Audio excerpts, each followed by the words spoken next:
Right, welcome back to part two of the interview with Rod, Luke, Tom. Thank you very much for coming back, lads. Obviously, like I mentioned before, I'm a teacher, so I'm used to people not coming back to a second Zoom lesson. So it's good to have everybody back. So it's unheard of. This I've got full attendance. It's amazing. Do you want to sort of crack off with the first question, Wayne? Yeah. All right, lads, I'd like to bring it a bit up to date. So we've made a few new signings. What do you think of the new signings? Have you had a chance to meet them all, obviously, with everything that's going on? How's like the squad looking in your sort of opinions? Go on, Luke, you start, Paul. To me, start. Yeah, I think the new signs have come in really well, and we've welcomed them with open arms. Really, they're all great lads. They all buy into the ethos of the club, really. Especially with the certain times that we're in, they're all eager to put the best foot forward, really. Especially there's been a lot of workouts we've been doing at home, a lot of challenges have been set on the WhatsApp group, and Stu's trying to drive our skill level as long with our fitness levels, and they've started, like I said, they started on the front foot, really, and they've mixed in really well. It's been hard at the moment to get the ball getting thrown about and get attacking plans and attacking plays. But I think they've started really well. And to be honest, they're a nice group of lads as well. The lads who have started, there's no egos. They're all humble. And like I said, they share the same ethos as all the rest of the lads. Yeah. Well, what's that lad from Saints, the hooker that looks like him out of Gogglebox? Nasher. Yeah, that's right. Yeah. Because from what I've seen of him, he looks all right, and I've heard some good things about him as well. So, out of the lads that's turned up, who's been the one that sort of impressed you most? What do you think? Yeah. Well, for me, probably Brooksy, Sam Brooks is they've all been brilliant, but I just think that he's at that age. He's similar age to me. He's been around the league for a while. He's been in the professional game and he's come out of it. And he's a typical old school championship prop. He works on the site in the day. He comes to training. He does his stuff. Yeah. But what he does impress you with, and what you'll see is his ball skills are really good as well. He can play a bit, and he's got good late footwork. He's a big lad as well. He's about 110 kilogram. And he can run as well. So I think for me it's probably Brooksy. What about you, Luke? Who else has stood up for you, Paul? I think that's a good shout, especially with Gav going to Rochdale. I think Sam will fill that hole and probably increase our pack size as well, because we've not got the biggest pack, have we? But we rely on our fitness and our eye completion. So I think Brooksy will bring a bit of bump and a bit of bash to us.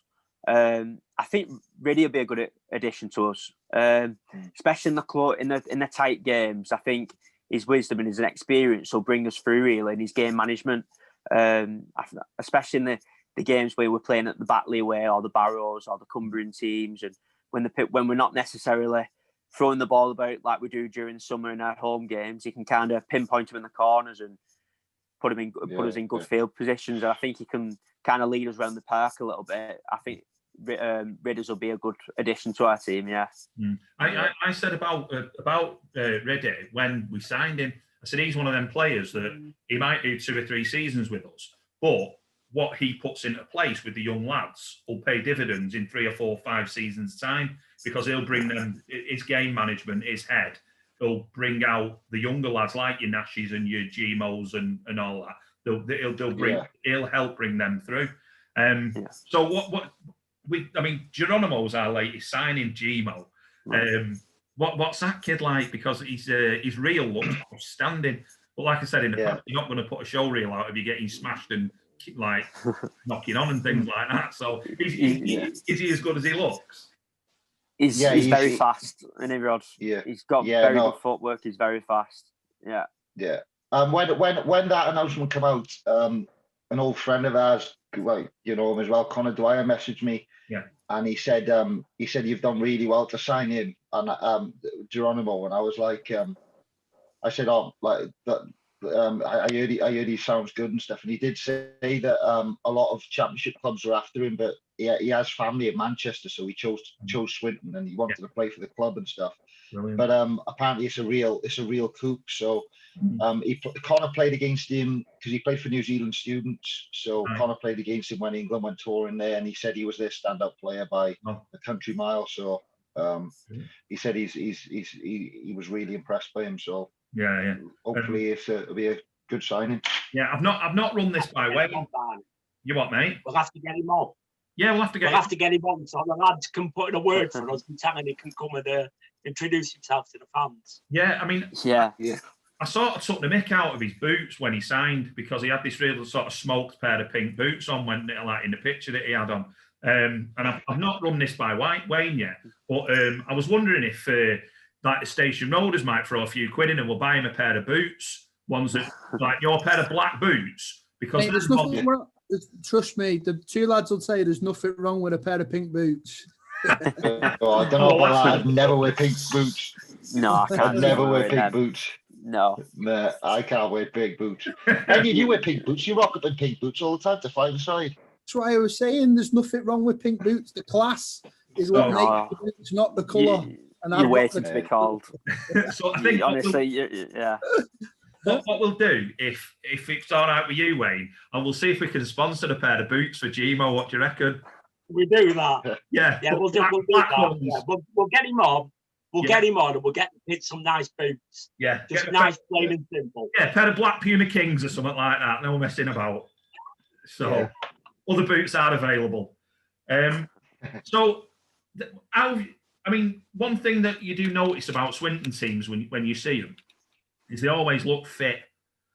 What's the difference between training with other teams and training with Swinton? What is it that Swinton do differently than other teams? I just think Stu sets very high standards since he was at the club. He obviously he's put his own stamp on it now. It's taken him about 3 years he's been in. He's added the players he wants, and now I really feel that he's got the squad he wants, and he's got the players around him that trust him, and he trusts the players. So what I will say about Stu is he does have quite a rigorous training regime. We're only there for 2 hours, but it is intense, and it is where there's no hanging about, there's no chatting or joking. When you're on the pitch, you are there for an hour, but you're working constantly for an hour. And then Dougie as well. I think Doug Owen, Wayne Lineker, we call him.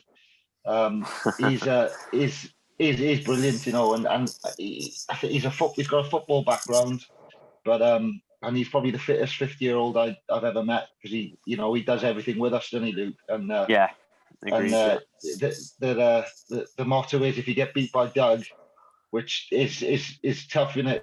To try and beat Doug, it is tough going. So you shouldn't get beat by Doug in anything. But no, it's down to what Stu has in place, and then what his staff buy into, and then obviously the players buy into that as well. And so it is quite rigorous and intense, isn't it, Luke?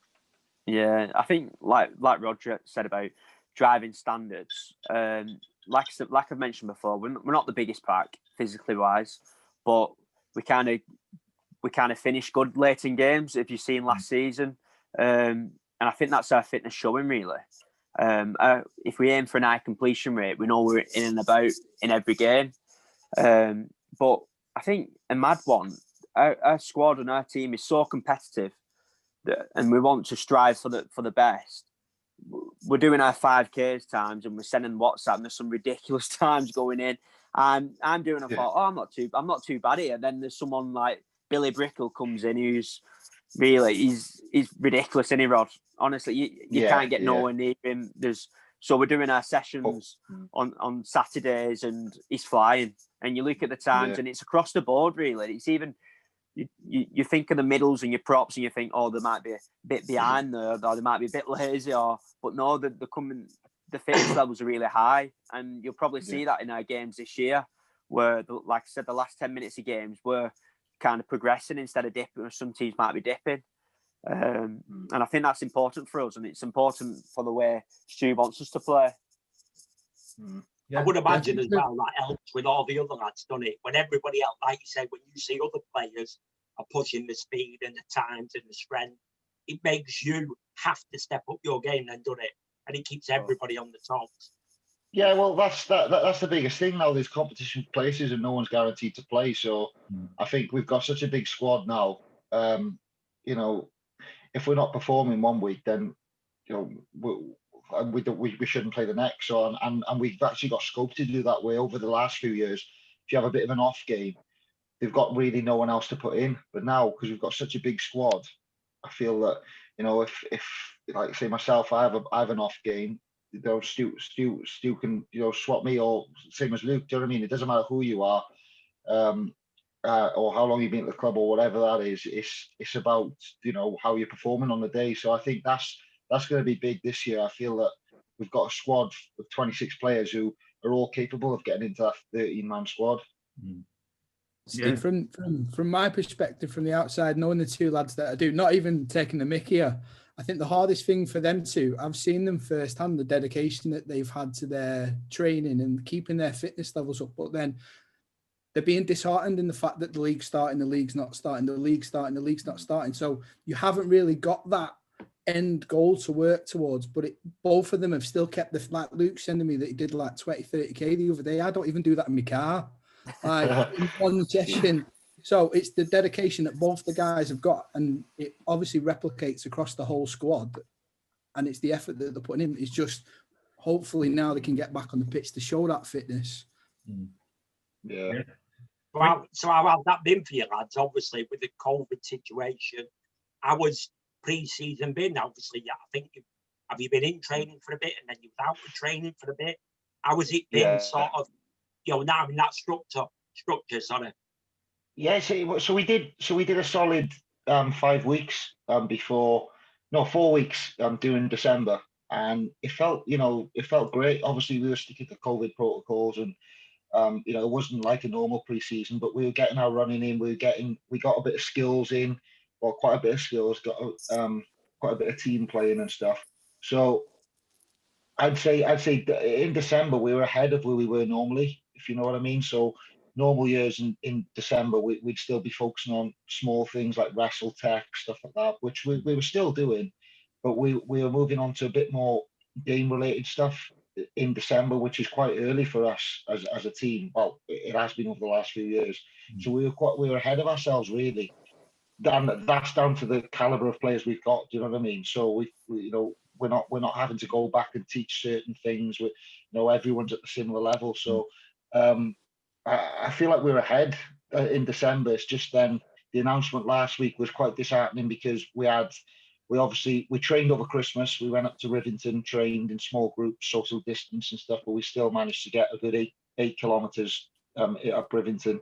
And then obviously that news on Tuesday then was quite disheartening, wasn't it? Because we were all ready to go because we thought, we've got one more month of pre-season now, and then we're into it, back into games. And obviously then that announcement then came in on Tuesday, which obviously there's worse things in life, and there's people losing businesses, losing money, losing lives. So, but other than that, it was quite heartbreaking really, wasn't it, Luke, when training was cancelled on Tuesday.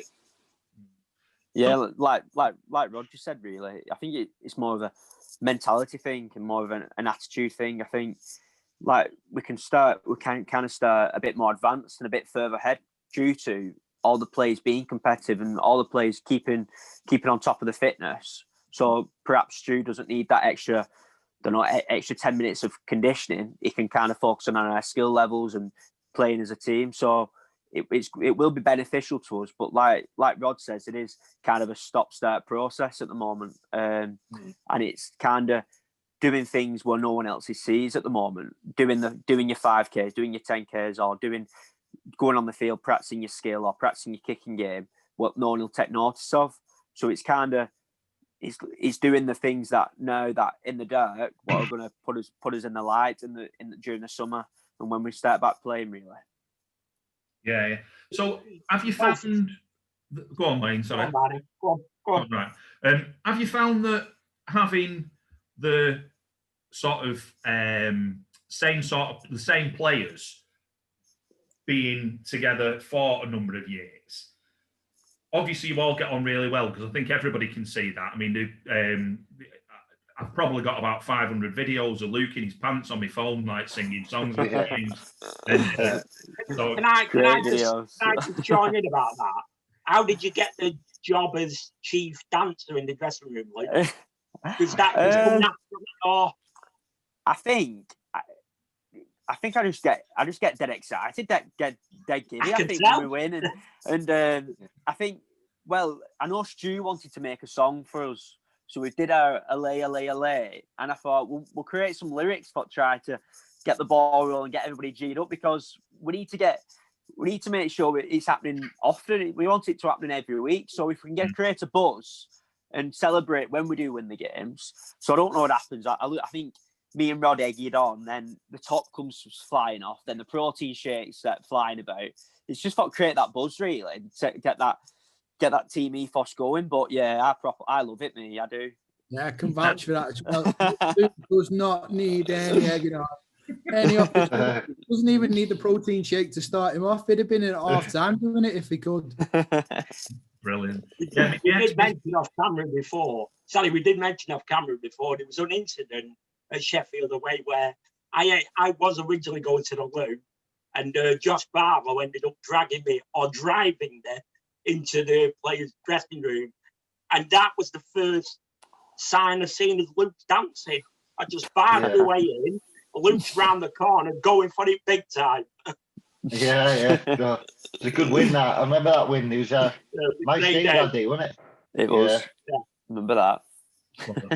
So, obviously, we've had a change of directors and things like that.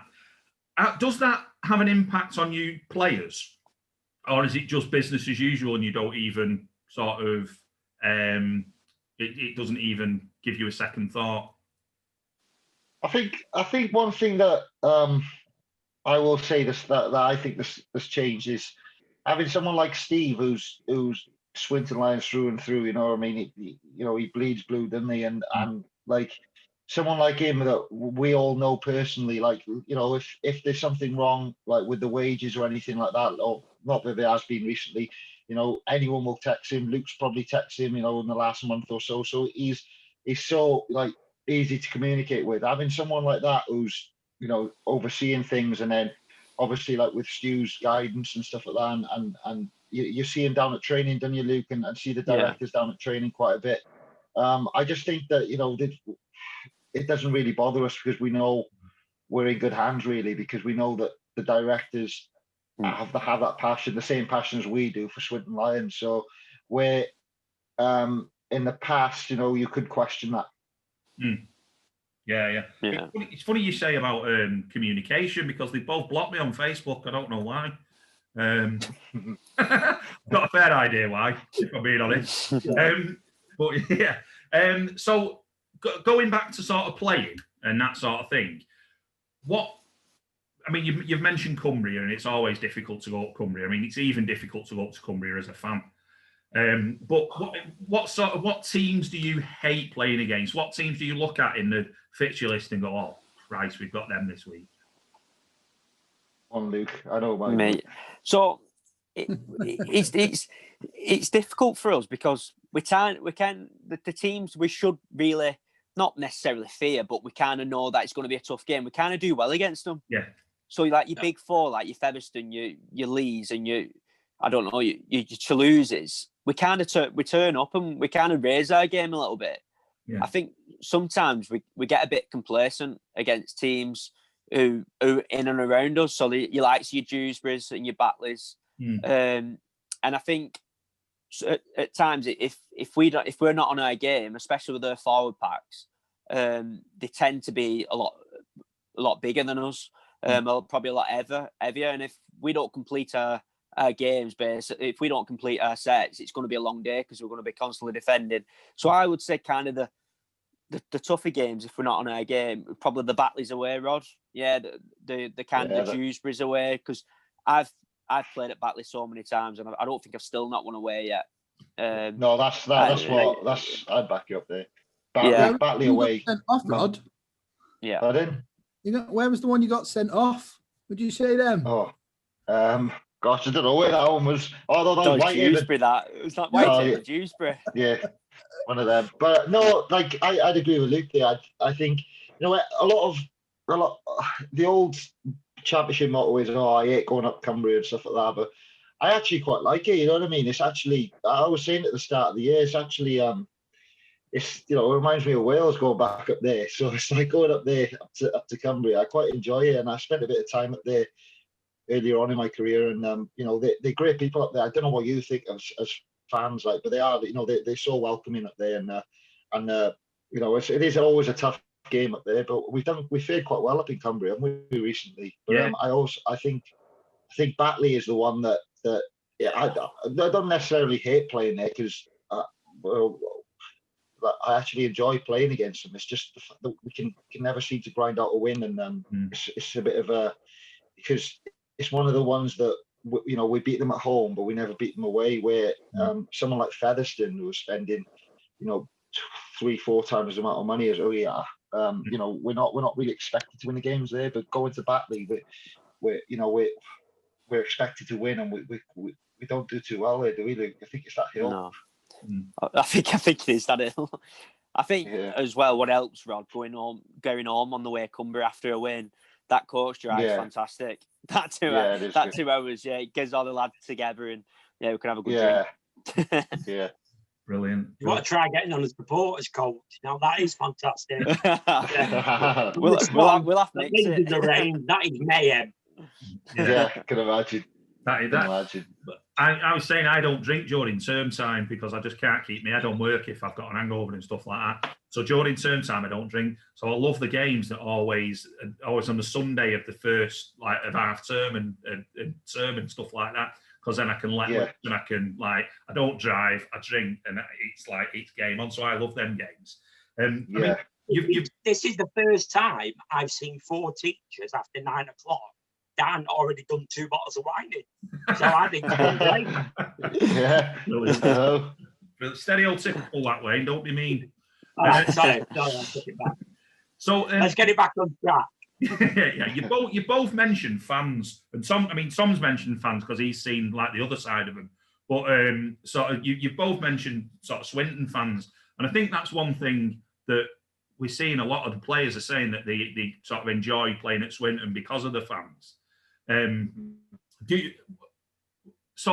you mentioned, Rod, that your first game, the game at Widnes, you fans and all that. What does it bring to your game? What do you think the fans bring to your game?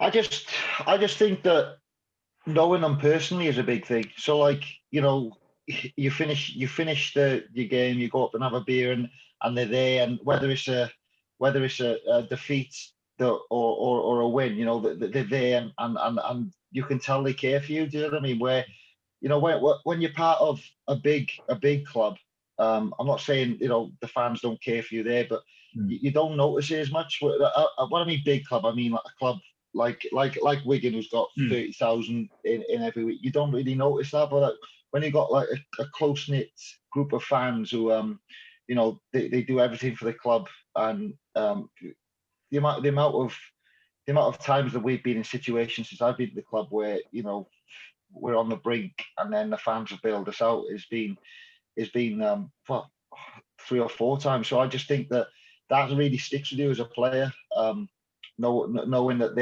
they care for you as well. So I think just knowing them personally and knowing that they've got your back is a massive one, I think. Yeah, cool. I mean, I know, being a fan myself, when you hear players say things like that, it means a lot to us, because it is this really weird relationship that we have with your rugby team, and to have fans to have players like yourselves, it's absolutely brilliant that you are so approachable. And it means so much to the average guy in the stand. You wouldn't believe it. And that's the difference between football and Super League with the Championship. The fact that you can see them on Facebook, you can speak to them, they'll have a chat with you. Nobody's aloof. Everybody is really sort of behind the club, and the fans are behind the team, and obviously the team are also behind the fans, and it's lovely to see that as from a fan's perspective. So is there any sort of the Swinton songs that you like? Is there any sort of song that we sing and you lads go, yeah, I like this one? Go on, Luke. You like the songs? What did you sing? Was the one about Jose Kenga? Was the Jose Kenga baby? Was it? No, it's the Kenga Buzz. The Kenga Buzz. That's Kenga it. The Kenga Buzz. Yeah, that's it. I like that one. Well, I wrote a song that was about 15 verses long, and I can't find it now. Yeah. And it was a beast of a song. It was about 20 minutes long. He loves it as well, Jose. So I think it was last year we went Snowdon, and we went up Snowdon and everything. And I think the boxing was on. Joshua was against Ruiz, and we all had a couple, and me being my giddy self again. Every break of every round of the boxing, I started the chants off, copying the chants. So the Kenga Buzz is coming, and he honestly after the 10th round he had enough, because me and Al Coleman, assistant manager, we hammered him for an hour. And yeah, I think he sleeps with that song in his head now. We have a challenge to get one for the two lads. Can we have a challenge to get one for Rod and Luke? Yeah, I mean, I think we need one for the two lads. Will Murray sings one about you, Luke, and I'm not sure of the words of it, but I'm sure, because I know Will watches this, so I'm sure Will will post on Facebook the words to it, because I don't know it. But yeah, I'm sure we can come up with something. To be fair, I've tried on the sides. He's still on the bench. He's blowing again. He's on about you, Ren. I tell you what, one person who we ever mentioned, who you just mentioned then, Luke, is Al Coleman. He'll know every song, won't he? Because he's ever since he's come to the club, he's like, he's proper bought into it, and he loves it. He's good crack as well, isn't he? So yeah, he's good. He's good to be around, isn't he, Al? So he loves it, and he kind of drives the humour as well, doesn't he, Rod? When everybody's feeling, if we've had a poor result on the Sunday, he kind of lifts us all up and creates that humour, doesn't he, Rod? So yeah, he's a good person to be around. Yeah, I mean, I don't know Al Coleman personally, but I know quite a few people that play at Miners, so they know him quite well. And nobody's got a bad word to say about the guy. Everybody says he's an absolute legend. And obviously, as we mentioned in a podcast a while ago, he stood up for the club a little bit. And from a fan's point of view, to see your assistant manager doing that, it's amazing. Yeah. It really is. Yeah. And it just shows how together we are as a club. And that, I know, not just me, all of the fans see that and they think, yeah, this is amazing. This is really, really good. I've asked a few players this. Go on, man. Go on, sorry, I was going to say, Barney, looking obviously forward to next season, whenever that may be, who knows. Obviously, you spoke about Stu, you mentioned Alan. With the squad of players we've got, the coaching setup we've got, how confident are you now going into this season, and what can we expect? Hopefully, a win at Batley will be nice, but overall, what do you expect from the season? So I in terms of the difference between this year and other years, I feel that, like I said earlier, I feel that we are ahead. We've got a bigger squad, better caliber of players. Bringing someone in like Liam Forsyth, who's a talented footballer, who's got great skills and stuff, and he can create tries. We've seen it in the past, and that just shows as well, going back to how the influence Stu has on players. He was at Lee and he's come back to Swinton after spending time on loan here. So, but what we expect, I just think, anyway, around, because we finished 9th obviously in our last full season. And I thought we started the season quite strongly last year. Obviously, with the last game was against Widnes, but I feel, if we can get around that top 8 and even maybe a bit higher, because I don't think aiming to for the top 4 is, I'm realistic myself. Obviously, it's doable, but aiming for the top 4 is a massive climb from 9th. And I remember one year that was our aim. I remember we just survived, and our aim then was to get to the top 4, where you don't see someone like, I don't know, Bournemouth get promoted from the Championship and then they aim to go to the top 4 the next season. So I think you just got to keep realistic, and I think anywhere in that top 8, I think we'll do ourselves justice. So I think we'll all be happy with that. Me personally, that's my view of it. Yeah. I don't know about you, Luke. What do you think? Well, adding to that, I think in the last couple of seasons, there's been a lot of games where we've missed out on either on a point or 2 points or by a try. And I think if we can tilt that in our favour, we can kind of jump up the lead a little bit and prioritise, instead of looking down, looking up. I think Stu's got a big onus on that. Not necessarily picking off the teams who have just come up. So you like your Whitehavens, or I think it was your Rochdales, your Barrows. Kind of look at your teams like your Halifax's home and away, trying to pick 4 points up there. And I think if we can engrave that as a team and ensuring we've got these standards, to be honest, I don't like putting goals there, because I think your goals change throughout the season. I think if we start off well, who knows? I agree with Rhodri. I think top 4 is a big ask for us, but who knows? If we can start off well and kind of, like I said, tilt the games into our favour, hopefully leading to that just below probably the top 6. That'd be great for us. That'd be fantastic. I agree with what you said as well when you said it changes throughout the season, because I think the first season we were able, I think we won like eight of our first 10 games. That was 2016, I think. And then they go back, look at 2019. Then we were in a massive rut, weren't we, for a few games? I think we lost about 8 on the bounce, and then something flipped, and then we won 10 on the bounce. We went to Toulouse, beat them in Toulouse. So, and that turned around the July time, wasn't it? I remember that league game, and it turned after that. So it does change throughout the season. I feel that, like,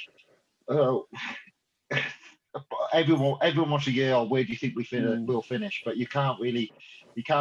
I've said top 8 there just off the top of my head, but you can't really tell.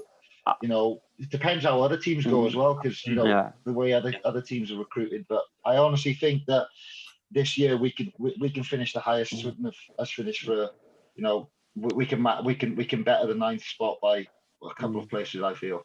I think adding on to Rod, I think perhaps in some ways starting later might suit us a little bit more, because we tend to pick points up with our style and the way we play during the summer months, when it's dry, when it's hot, and because it suits the way we play, we like to throw the ball around. So in the past, I think we've not started probably the best. I know we had a good win at Whitehaven, but we need to, and I think bringing Rhodri in as well in the conditions when it's wet outside and it's in tough conditions, and we're not going to play the way we want to play. Getting them narrow victories is going to put us in a better place, really. Yeah.